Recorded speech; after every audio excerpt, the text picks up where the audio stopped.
একটা ট্রেলার, আর পুরো ইন্টারনেট এখন শুধু রামায়ণ নিয়েই কথা বলছে। প্রথম ফ্রেম থেকেই বোঝা যায় এটা কোনো সাধারণ পৌরাণিক সিনেমা নয়।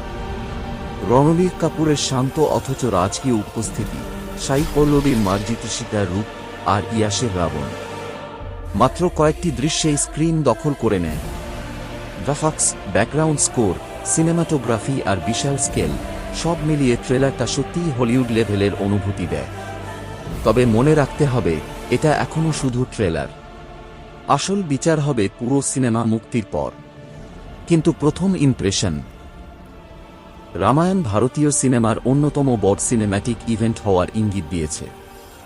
এবার তোমার মতামত বলো, এই ট্রেলারে সবচেয়ে বেশি নজর কেড়েছে কার উপস্থিতি, রাম, সীতা নাকি রাবণ?